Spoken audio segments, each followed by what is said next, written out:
Welcome back. I've got Philip Cantrell online. Philip, how are you today? I'm great, Michael. Thanks for having me. I appreciate the opportunity to talk to people. Oh, I do too. I consider myself very fortunate to be able to get to do what I do and get to meet amazing human beings like yourself. So why don't you share a little bit about you and then we'll jump into the conversation. Well, that's a long story because I'm old. I have founded or controlled 10 separate businesses in two different industries. And if you want to put the success rate on that in sporting team terms, my record is 4-4-2. I have 4 wins, 4 losses, and 2 ties, which I guess in business are losses also. But 19 years in commercial printing, which Nashville, Tennessee, where I am, is a printing publishing hub, or always has been for a long time. And then the last 20 some odd years in real estate. So real estate brokerage. Currently, I am the founder, I guess you could say, semi-retired CEO of Benchmark Realty, which is the largest real estate brokerage in Tennessee now. So that's my track record. There you go. And, to speak to the real estate side of things, I know Nashville and Tennessee, quite frankly, but Nashville in particular, and, I know I'm preaching to the choir here, has seen some absolutely amazing growth Yeah. over the last few years. And, I see it in other areas too. I travel around the country and, I'll go and I've been to Nashville a few times. And, every time I go, I'm like, I don't remember that being there. And, I was in Atlanta Yeah. about a year ago and went to a Braves game and I was in the area where I'm like and I remember that area because I had family that used to live just outside of Atlanta many years ago and I remember the area for some reason and there was nothing there and now there's everything is there. Yeah.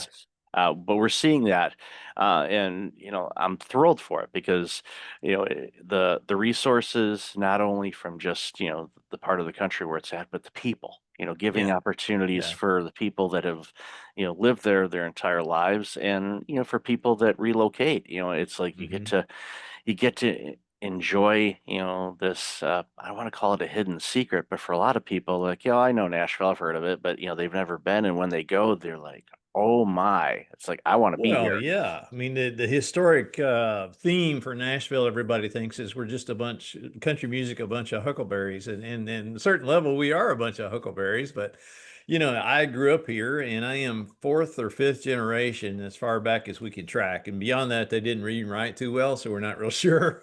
We think they traveled over from North Carolina, but it is a different town now than the one I grew up in, and that's how evolution works, right? Is the system gets better as more things are added to it.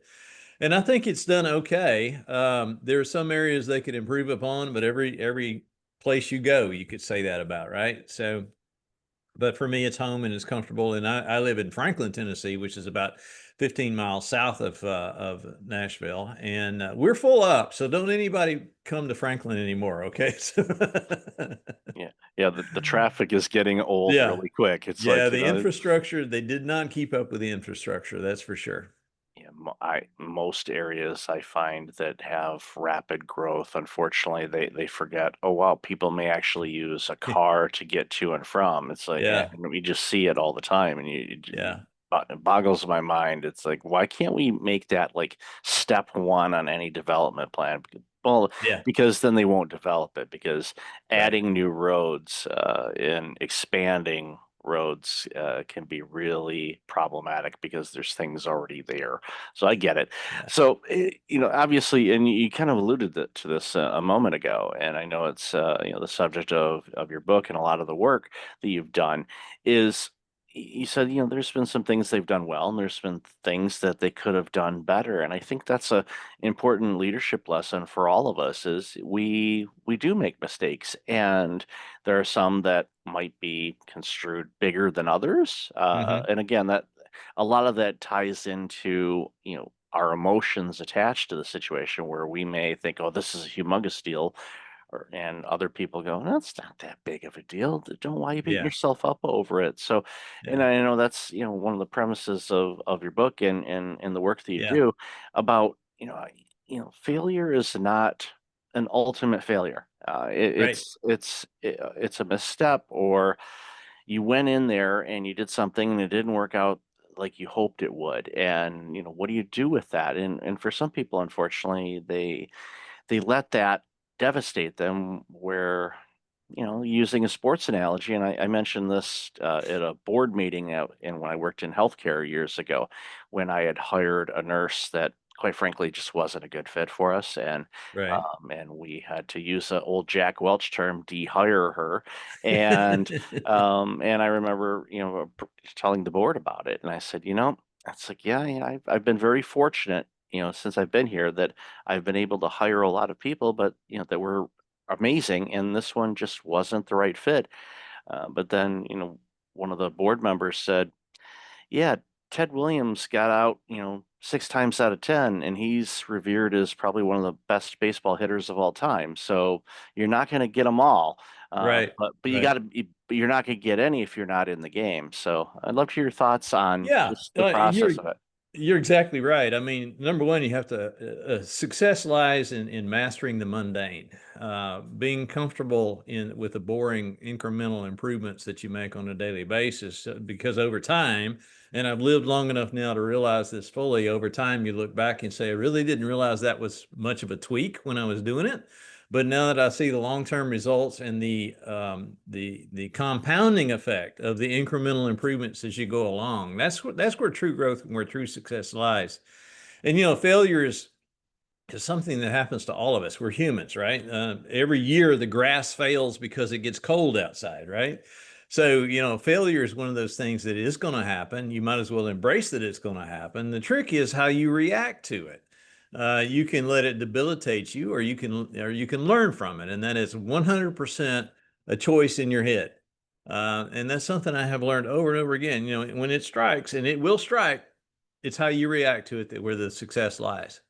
And then the growth from that then happens in incremental improvements. When I was in the military, and I spent 8 years in the military, there was a favorite saying in training about embrace the suck, embrace the hard things, gather them in, look for the hard things to do because that's where the growth happens.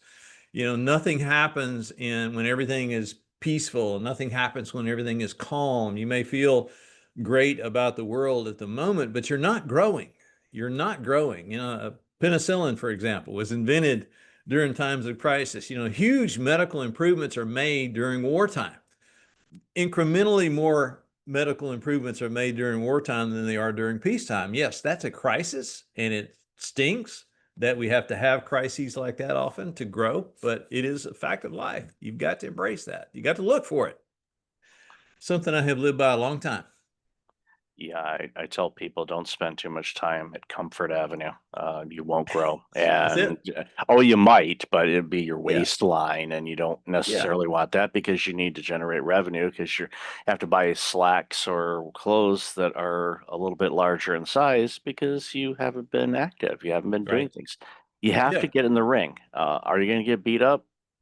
Figuratively speaking, yes, but that's the whole idea.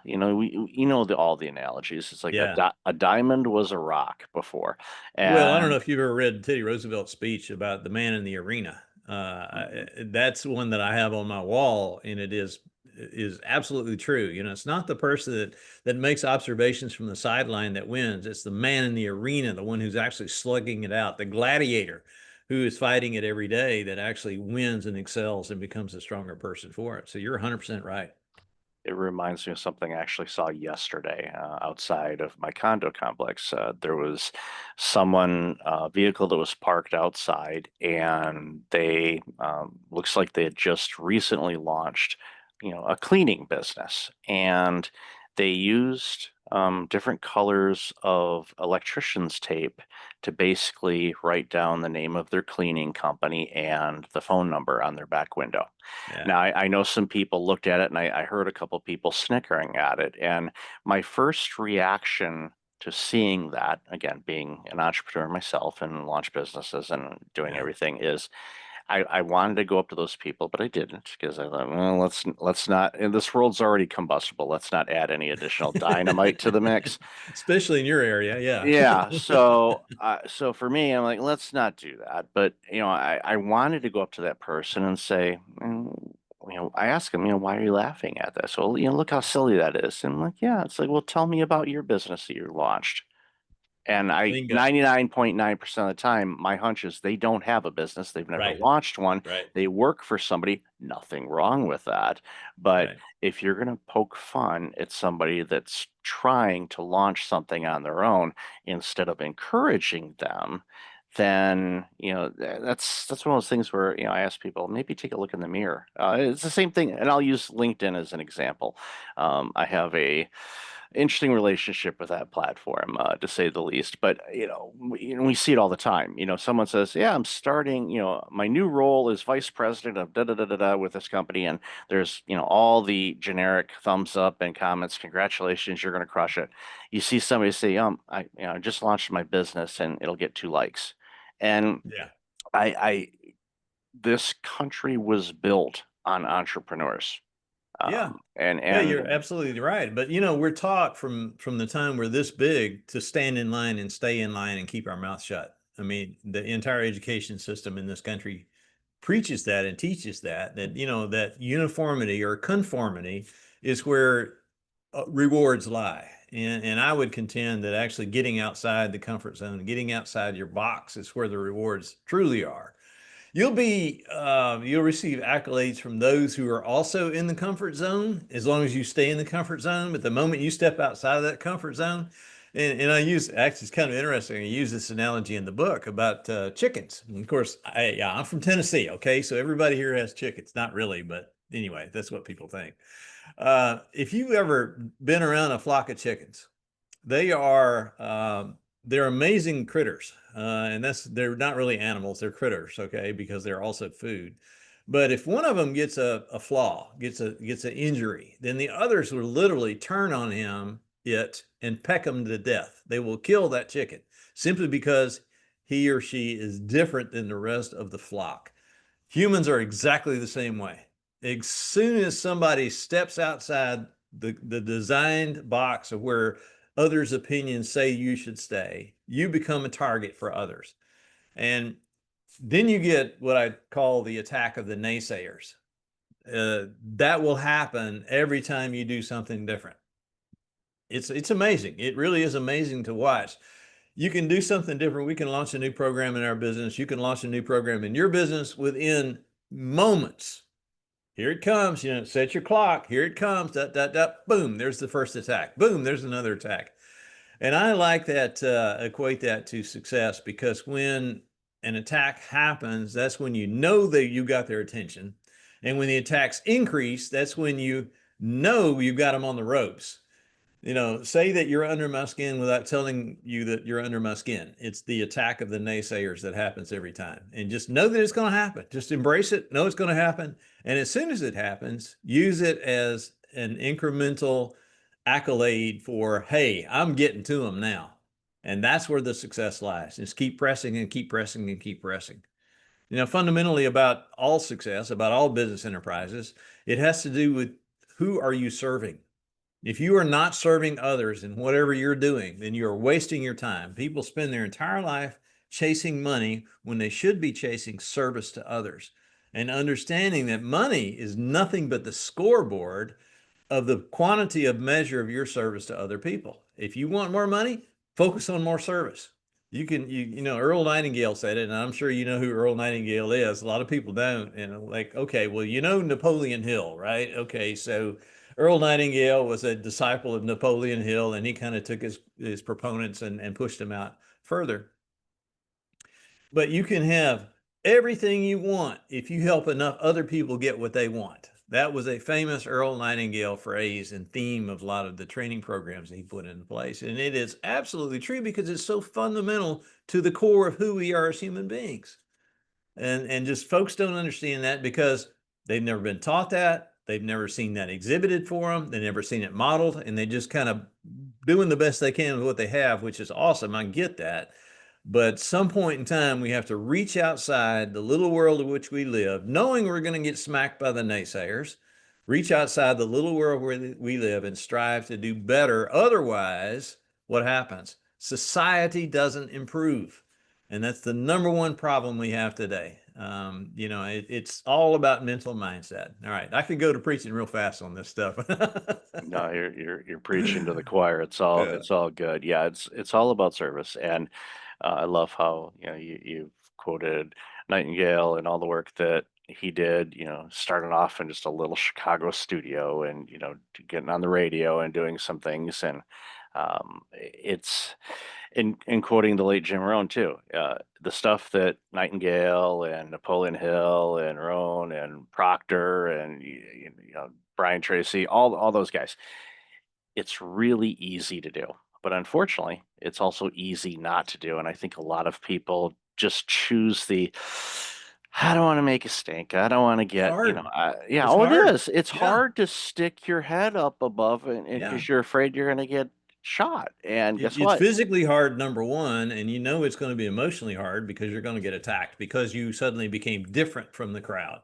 Right. And and there's nothing wrong with remaining in the crowd. I don't want anybody to mistake what I'm saying here. It's fine if you want to be go along, get along, Charlie, but you're not going to grow there. You're not going to grow as a go along, get along, Charlie. Yeah, you have to continue to put yourself in the arena, in the ring, like Yeah, President Roosevelt told us a that's long right. time ago. So while we have a bit of time left, let's talk about the book, and Yeah, I always ask authors this question, what in the world would motivate you to give up so much of your life to write a book? Because it is a time-consuming endeavor, to two say the least. years. Yep. Oh yeah, yeah. You think about that, you go, well, it's only just 2 years. But if you break it down from a percentage of your life aspect kind of thing, you're like, that's a pretty big allocation of time. So, Yeah. walk us through, what motivated you to write the book, and how did it feel the first time when you held a physical copy of it and going, wow, this is something else.